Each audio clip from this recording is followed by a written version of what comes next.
51 অধ্যায় দুলৰী হেৰা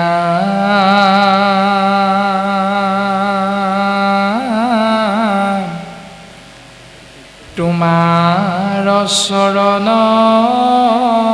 কমলৰ ঘ্ৰাণ নপাৱয় যিটো নাৰী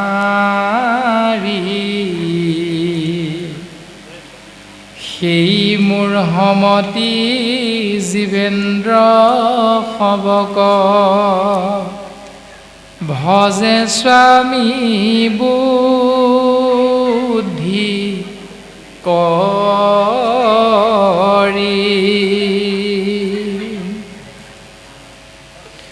চৰ্মৰুমদাৰী নখকে সজুৰি ব্যাপী আছে বাইজকায়া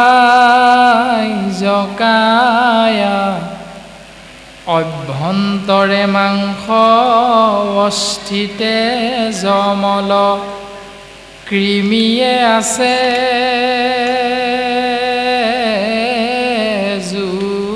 জুৰিয়া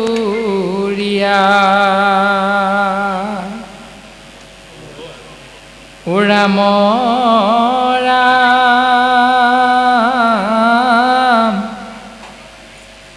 কফ বাত পিত্ত আছে অসংখ্যাত জীৱন্তে খব পৰাই তাকে স্বামী কৰি ভজে দুষ্টা নাৰী তোমাত ভকতি নাই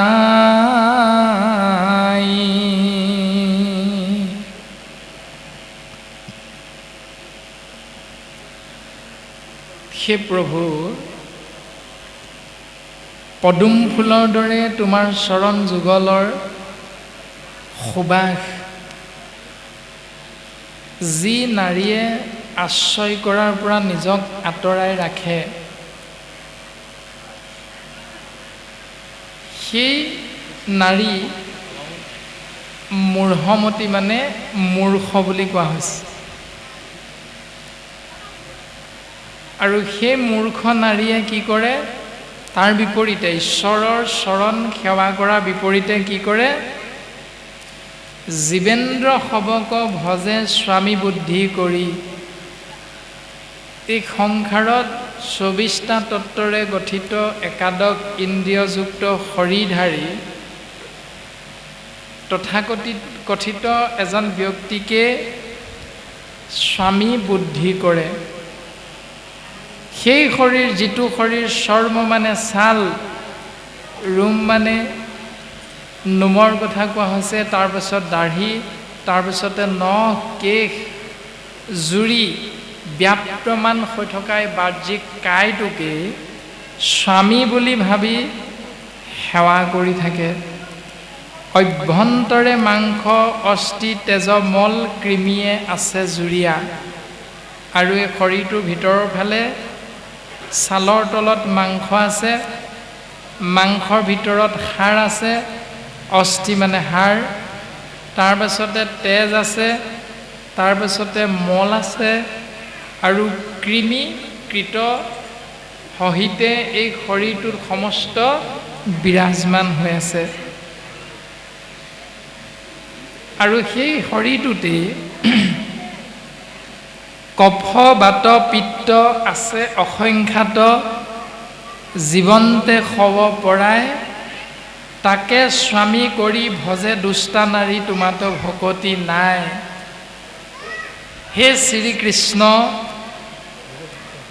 কফজনিত বেমাৰ বাত বিষজনিত বেমাৰ পিত্তজনিত বেমাৰ সহিতে অসংখ্যা মানে সীমা সংখ্যাহীন বেমাৰৰ সমষ্টি হ'ল আমাৰ এই শৰীৰটো জীয়াই থাকোঁতে প্ৰকৃততে মানে মৃত শৰীৰ বুলি কোৱা হৈছে তাকে স্বামী কৰি ভজে দুষ্টা নাৰী তোমাতো ভকতি নাই প্ৰভু এই শৰীৰটোকে স্বামীহেন জ্ঞান কৰি তোমাৰ চিন্তাৰ পৰা নিজক আঁতৰাই ৰাখে।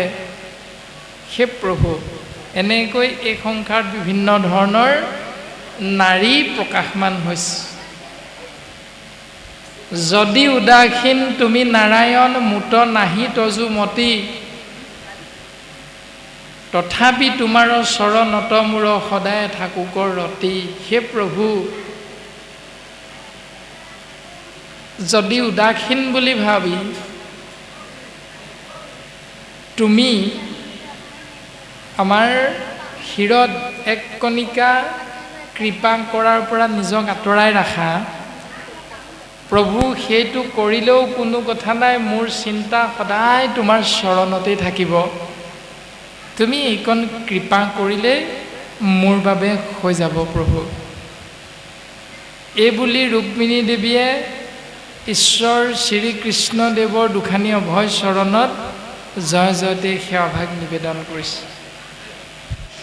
মাধৱ অৱধূতি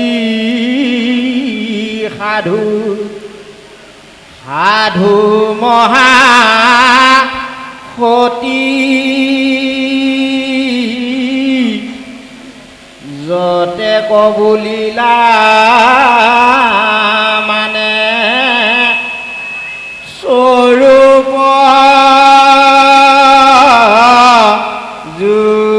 যুগতি, এইটো যুৱচন নিতে অভিলাষ,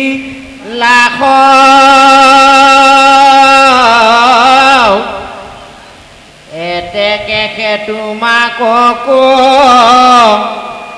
ৰিলো পৰি হাস, একান্ত ভকত তুমি শুনিও কয় লানি, যেন যেন কাম মুত বঞ্চিলা কামিনী। কৃষ্ণ মাধৱ বদতি সাধু সাধু মহাসতী, যতে ক বুলিলা মানে স্বৰূপ যুগতি। মাধৱ মানে ঈশ্বৰ কৃষ্ণদেৱৰ অনন্ত কোটি নামৰ এক নাম। মা মানে লক্ষ্মী, ধৱ মানে স্বামী। মাধৱ লক্ষ্মীৰ গৰাকী কৃষ্ণ। কৃষ্ণ কৃষ্ণ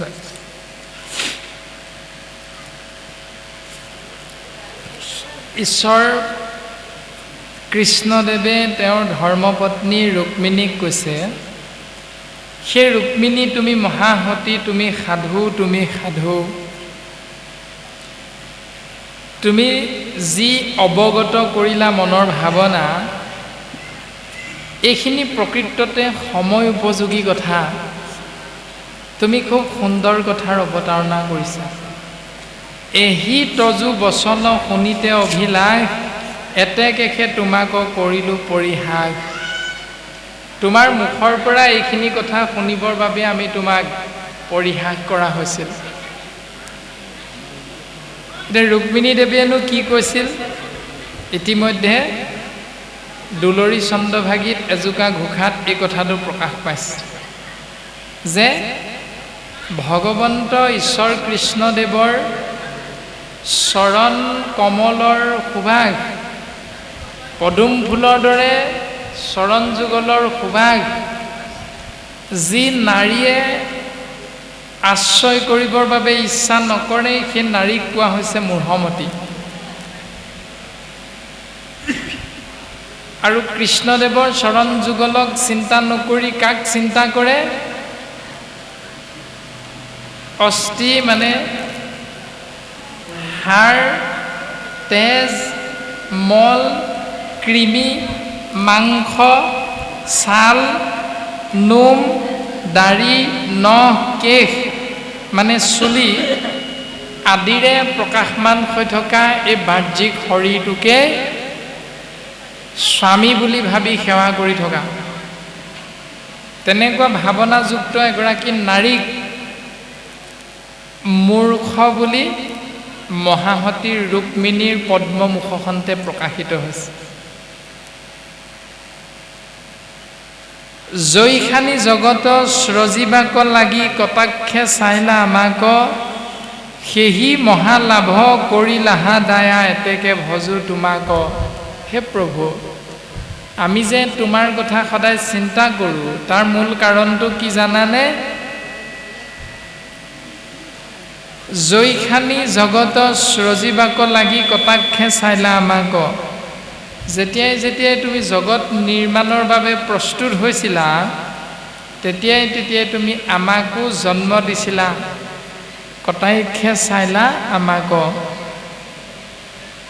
তোমাৰ চৰণ নেদেখো কপট ঘটে ইটো নাৰায়ণ, কন্যা থাকে যাৱে অনুৰূপ আৱে স্বামী বাঞ্ছে নাৰীগণ। তোমাৰ চৰণ নেদেখো কপট ঘটে ইটো নাৰায়ণ, কন্যা থাকে যাৱে অনুৰূপ তাৱে স্বামী বাঞ্ছে নাৰীগণ। যেতিয়া এখন গৃহত কন্যা থাকিব, পিতৃ মাতৃয়ে স্বাভাৱিকতে চিন্তা কৰি থাকে যে বিয়া দিব লাগিছিল, এতিয়া দৰাও ওলোৱা নাই আদি বিভিন্ন ভাৱনা পিতৃ মাতৃৰ হৈ থাকে। তো ৰুক্মিণী দেৱীয়ে কৈছে যে আমাৰ পিতৃয়েও ভীষ্মক ৰজায়ো এনেকৈ চিন্তা কৰিছিল, মোৰ ককাইদেউ ৰুক্মবীৰেও চিন্তা কৰিছিল মোক শিশুপাললৈ দিবৰ বাবে। ৰজা পিতৃ ভীষ্মকেও চিন্তা কৰিছিল যে মোৰ বয়সটো ইতিমধ্যে বাঢ়ি মই বৃদ্ধই হ'লোহি, কিন্তু ৰুক্মিণীক মই এতিয়াও বিয়া দি উলিয়াই দিব পৰা নাই। হয়তো এই অপৰাধৰ ভাৰ পিতৃ মোৰ ওপৰত থাকি যাব পিতৃ হিচাপে। ভীষ্মক ৰজায়ো হয়তো তেনেকৈ ভাবিছিল। কিন্তু তেনেকৈ ভাবি থাকিলেও সেহি মহালাভ কৰিলাহা দয়া এতেকে ভজো তোমাক। তুমি আমাক মহান কৃপা কৰিলা প্ৰভু,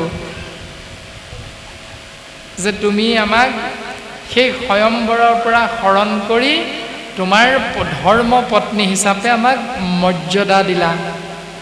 গতিকে আমাৰ শিৰত তুমি এক কণিকা কৃপা বৰ্ষণ কৰিলা। পুৰামে বিহা ভৈল যেবে আন স্বামী চাৱে, তাকে বুলিবে নাৰী, তাহাৰে মনে নৱ নৱ স্বামী, সদায়ে ফুৰে বিচাৰি।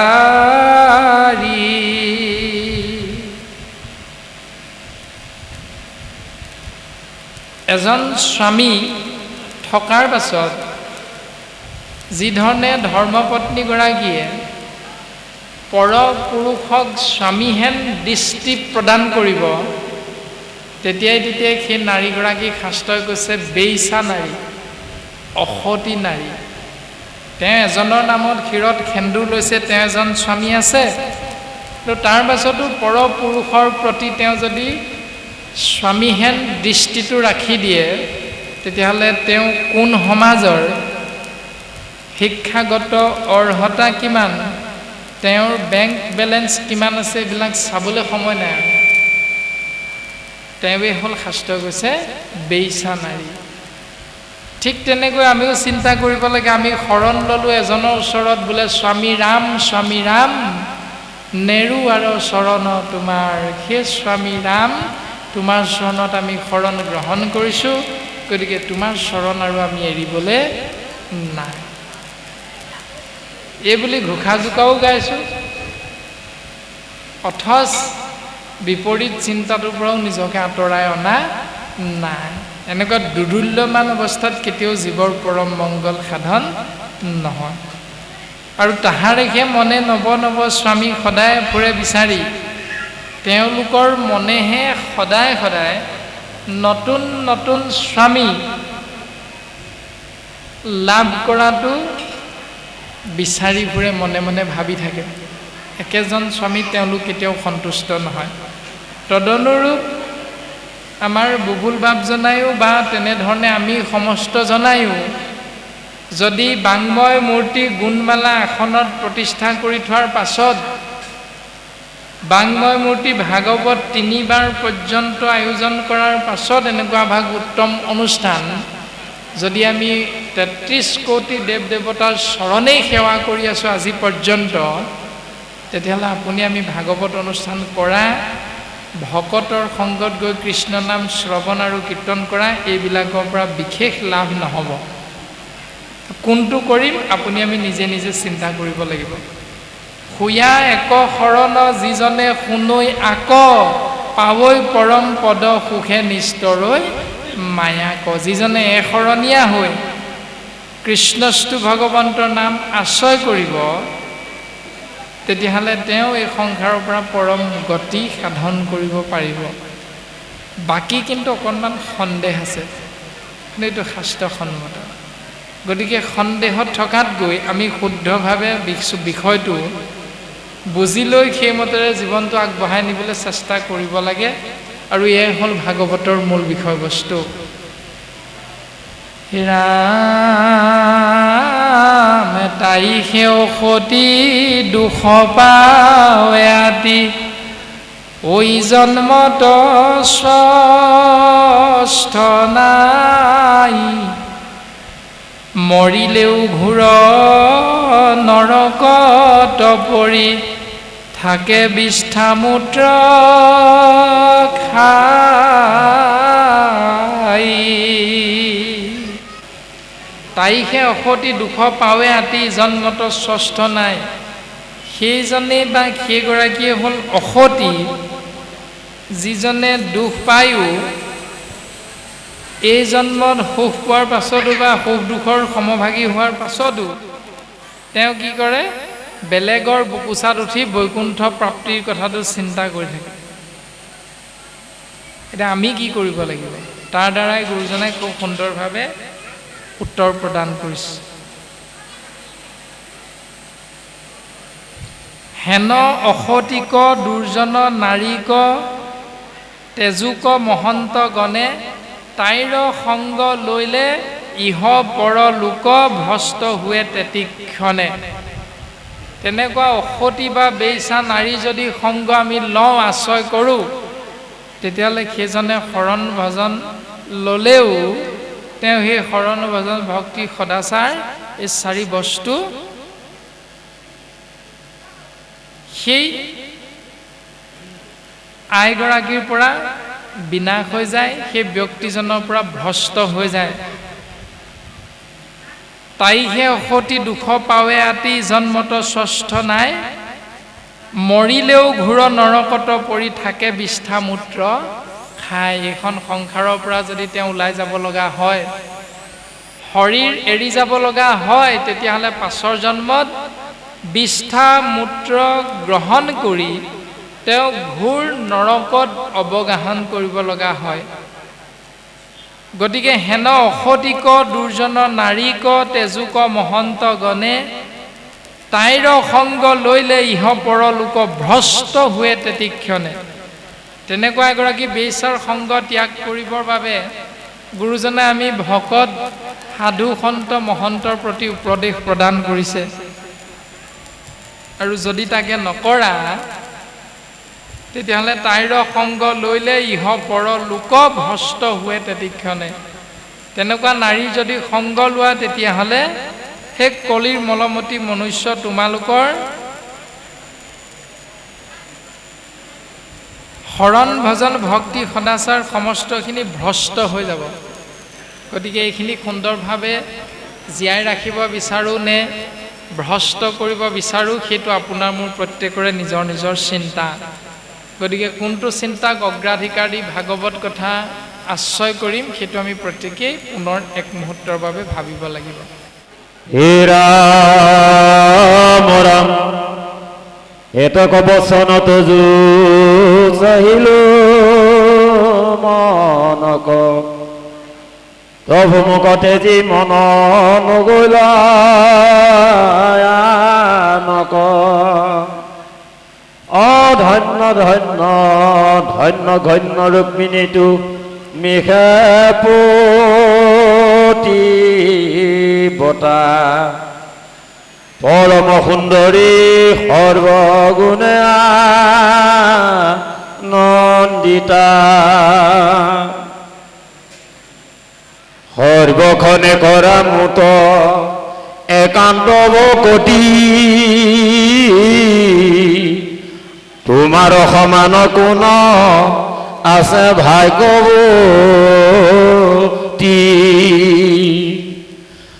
একান্ত কি ক প্ৰশংসিয়া দেৱ হৰি সকামী ভক্তক নিন্দা কৰন্ত মুৰাৰী কৃষ্ণ কৃষ্ণ কৃষ্ণ ভগৱন্ত ঈশ্বৰ কৃষ্ণদেৱে ৰুক্মিণী দেৱীৰ মনৰ ভাৱনা জানিব পাৰি উত্তৰ প্ৰদান কৰিছে সেই ৰুক্মিণী সেই মহাসতী তুমি মনত ৰাখিবা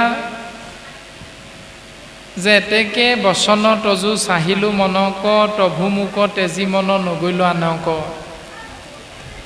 যে মোৰ চিন্তাৰ পৰা তুমি কোনোদিন অন্য পুৰুষৰ কথা এবাৰৰ বাবে মুহূৰ্তৰ বাবেও চিন্তা কৰা নাই সেই সূত্ৰে ধন্য ধন্য ৰুক্মিণী তুমি হে পতিব্ৰতা তুমি প্ৰকৃততে ধন্য ৰুক্মিণী তুমি পতিব্ৰতা নাৰী আৰু তুমি পৰম সুন্দৰী সৰ্বগুণে তুমি অনিন্দিতা তুমি কেতিয়াও আনৰ নিন্দাৰ পাত্ৰ হ'ব নোৱাৰা সৰ্বগুণ সম্পন্না তুমি পতিব্ৰতা নাৰী সৰ্বক্ষণে কৰা মুঠ একান্ত ভকতি তুমি প্ৰত্যেক মুহূৰ্ততে মোৰ চৰণত একান্ত ভক্তি অচলা ভক্তি কৰিছা তোমাৰ সমান কোনো আছে ভাগ্যৱতী তোমাৰ সমান ভাগ্যৱতী দ্বিতীয়গৰাকী নাৰী এই সংসাৰত নাই ৰুক্মিণী তুমি মহাভাগ্যৱতী একান্ত ভক্তিক প্ৰশংসিয়া দেৱ হৰি ৰুক্মিণী দেৱীৰ সেই একান্ত ভক্তিক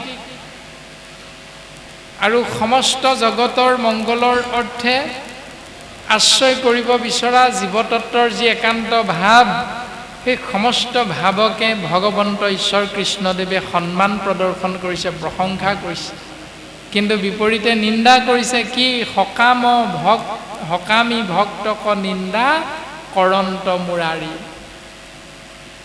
বিপৰীতে কিন্তু সকামী কৰ্ম আশ্ৰয় কৰা ভকতক কিন্তু ভগৱন্ত পুৰুষেও বেয়া পায় বুলি কৈছে নিন্দা কৰিছে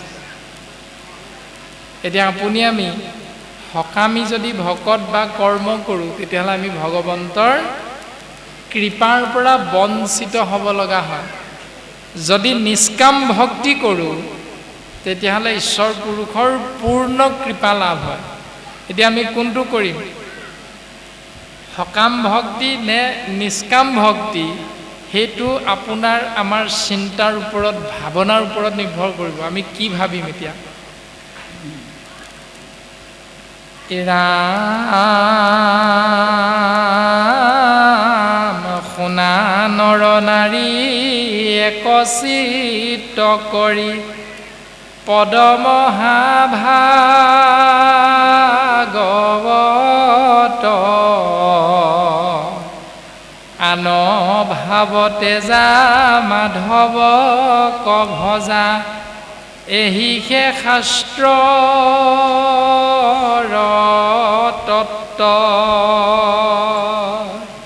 সেই সুধিবৃন্দ গুৰুজনাই কেৱল নৰ বুলি নাই কোৱা কেৱল বাপজন বুলি নাই কোৱা গুৰুজনাই নৰ নাৰী বুলি কৈছে যে তোমালোকে একচিত্ত কৰি কায় বাক্য মন এক কৰি চিত্ৰৰ দ্বাৰা ভাগৱত কথা শুনা শ্ৰৱণ কৰা বা কীৰ্তন কৰা লাভ কি হ'ব আন ভাৱ তেজা তাৰ বাবে তোমালোকে আন চিন্তাবিলাক ত্যাগ কৰা আৰু মাধৱক ভজনা কৰা আৰু এইটোৱে হ'ল এহিহে শাস্ত্ৰৰ তত্ত্ব এইটোৱে হ'ল শাস্ত্ৰৰ তত্ত্ব এতিয়া আমি শাস্ত্ৰৰ তত্ত্বটো কিমানজনে উপলব্ধি কৰোঁ, কিমানজনে সেই ভাৱনাটো আনি ঈশ্বৰক উপাসনা কৰিবলৈ চেষ্টা কৰিছোঁ বা কৰোঁ, সেইটো আপোনাৰ মোৰ প্ৰত্যেকৰে নিজৰ নিজৰ চিন্তা।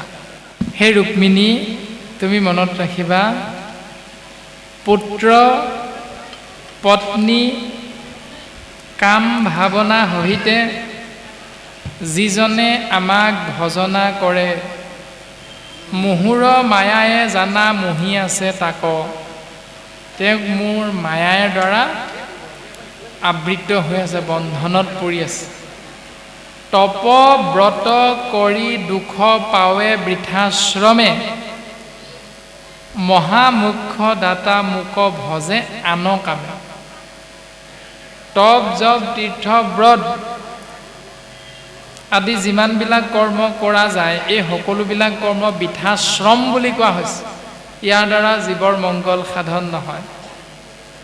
আৰু ময়ে হ'লোঁ সমস্তৰে পৰম গতিদাতা, মহামুখ্য দাতা, কিন্তু মোক চিন্তা কৰিবলৈ ইচ্ছা কৰোঁতেও কেৱল সকামী কৰ্মৰ দ্বাৰাহে মোৰ কাষলৈ জীৱ আহিব বিচাৰে। ভজে আন কামে। মেট্ৰিক পৰীক্ষা দিবলৈ ওলাব সন্তানটোৱে, দুদিনমানৰ আগত নামঘৰত দুৱা পান দিবলৈ যাওঁ, কেলে? কাৰণ ল'ৰাটোৱে যাতে সুখ্যাতিৰে উত্তীৰ্ণ হয়। ভগৱন্তই ৰুক্মিণীৰ আগত কৈছে যে ময়ে মহামুখ্য দাতা, জীৱক পৰম গতি দিব পৰা শক্তি মোৰে আছে, কেৱল মই। তৎসত্বেও মোৰ ওচৰলৈ জীৱবিলাকে উদ্দেশ্য লৈ লৈ আহে। মোৰ ওচৰলৈ জীৱবিলাকে নিজৰ মনৰ কামনা পূৰণ কৰিবলৈ আহে। কিন্তু মাধৱদেৱে কামনাৰ দৰ্শনটো দিছে, কৃপাৰ সাগৰ দয়কী নন্দন পুৰিও মনৰ কাম, মনৰ কামনা পূৰণ কৰিব পাৰিব কেৱল কৃষ্ণ তত্ত্বই। কামনাটো কি? ভকতৰ সং সদা নগুচুক, মুখে তোৱা গুণ নাম। কামনা দুটা, এটা হ'ল ভকতৰ সংগ, দ্বিতীয়টো হ'ল মুখে তোৱা গুণ নাম, প্ৰভু তোমাৰ নামটো যাতে নাপাহৰ। এতিয়া আমাৰ বুবুল বাপজনাৰ দৰে বাপাইসকলে বা আমি সমস্তজনাই যেতিয়া কৰ্ম কৰোঁ, আজিৰ দৰে অনুষ্ঠান এভাগ ঠিকেই আছে, কৰ্মভাগ, কাৰণ ভকতৰ সংগ কামনা কৰিলোঁ। এইটো শুদ্ধ শাস্ত্ৰসন্মত চিন্তা, ভকতৰ সংগ কামনা কৰিছোঁ। কিন্তু লগে লগে এইটো মনত ৰাখিব লাগিব যে ভকতজনক দেখাৰ লগে লগে যদি কৃষ্ণ বুলি ক'ব পৰা নাই, তেতিয়াহ'লে নহ'ব। কাৰণ আমি দুটা কামনা অৰ্পণ কৰিছিলোঁ, ভকতৰ সংগ সদা নগুচুক, মুখে তোৱা গুণ নাম। এতিয়া ভকতৰ সংগ পালোঁ, পোৱাৰ পাছতো ভকতজনক বোলে শইকীয়া কোনফালে যায় বুলিহে ক'লোঁ। বোলে কৃষ্ণ শইকীয়া বাপ কোনফালে যায়নো, বহুদিনৰ মূৰত দেখা পালোঁ, ভালে আছে? বোলে কৃষ্ণ দাস বাপ আপোনাৰ হ'ব আশীৰ্বাদতে আছোঁ আৰু সুন্দৰকৈ। এই বুলি আমি আদান প্ৰদানত ভাৱৰ যেতিয়া প্ৰকাশ ভংগীমা হয়, তেতিয়া আমি কৃষ্ণ নামটো কেইজনে কেইবাৰ আশ্ৰয় কৰিছোঁ, সেইটোতো তাৰে অন্তৰ্ভুক্তি কথা।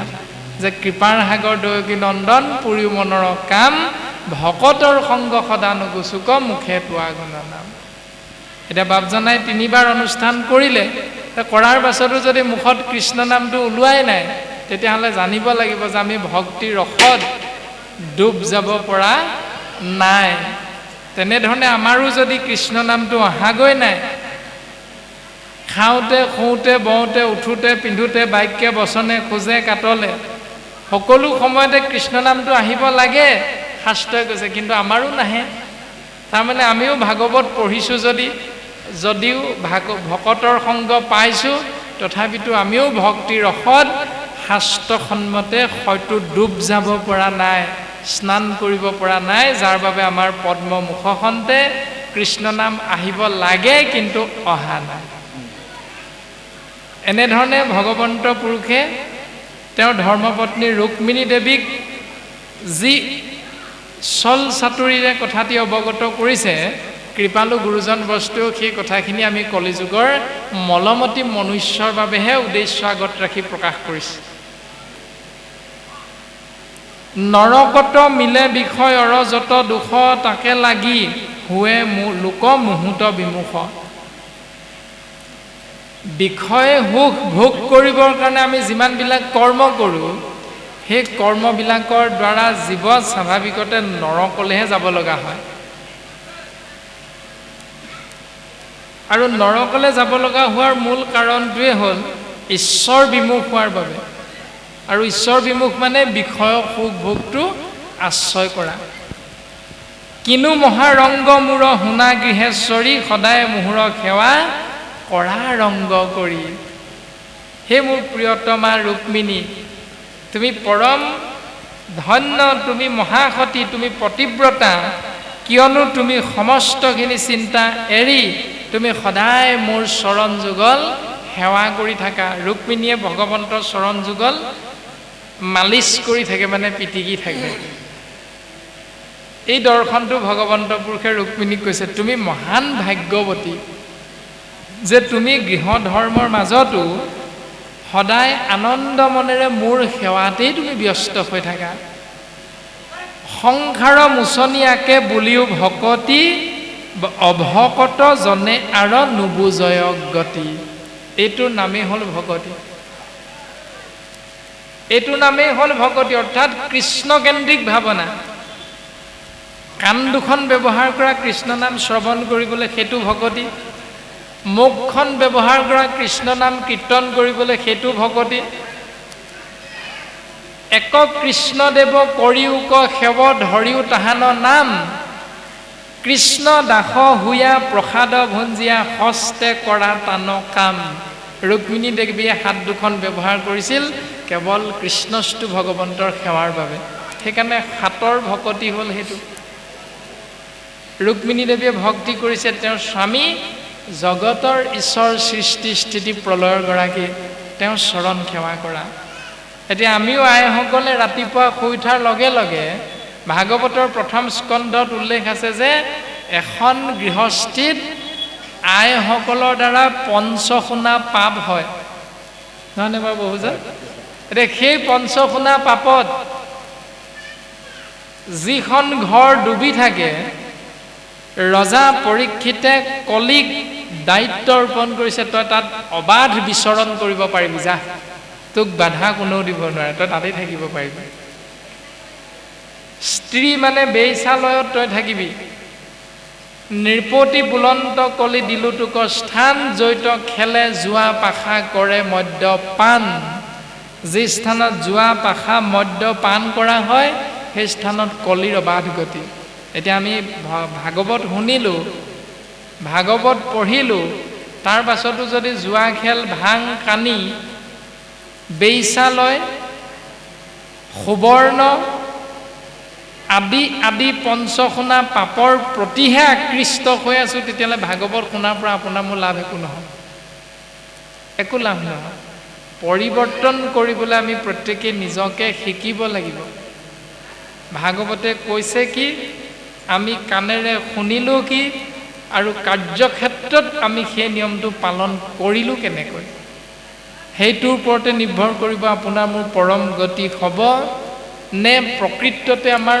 অধোগতিহে হ'ব মানে নৰকগামী হ'ব কোনটো সেইটো নিৰ্ভৰ কৰিব আপোনাৰ মোৰ চিন্তাৰ ওপৰত চিন্তাৰ দ্বাৰাই কৰ্মৰ আঁচনিখন যুগুত হয় এৰাম প্ৰাণকে খে পোষে মাত্ৰ যিটো নৰগণে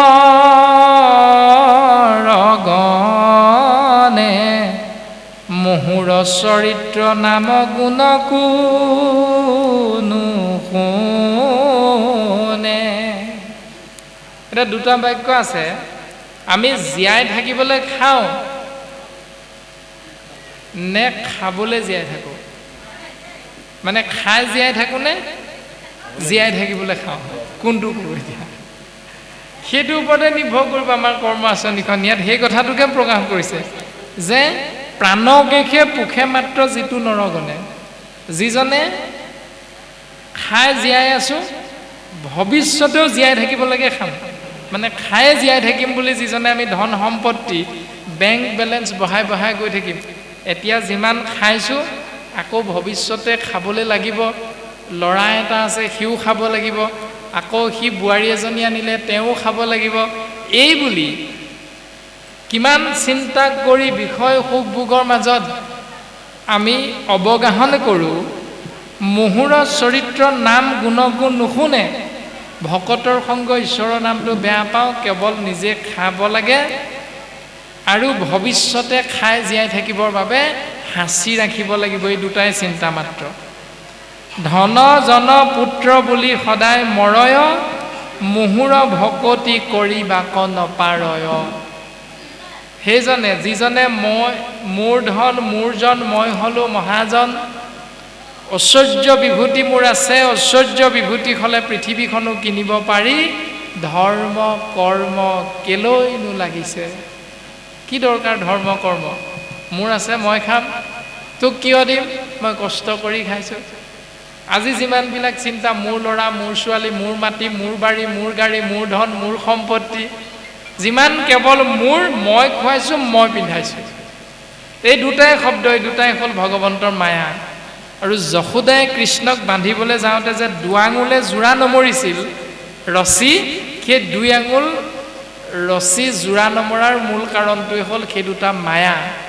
যশোদাই ভাবিছিল কৃষ্ণ মোৰ ল'ৰা, কৃষ্ণক মই বান্ধিম, এই দুটাই হ'ল মায়া। আৰু সেইকাৰণে সেই 2 আঙুলে যোৰা নমৰিছে।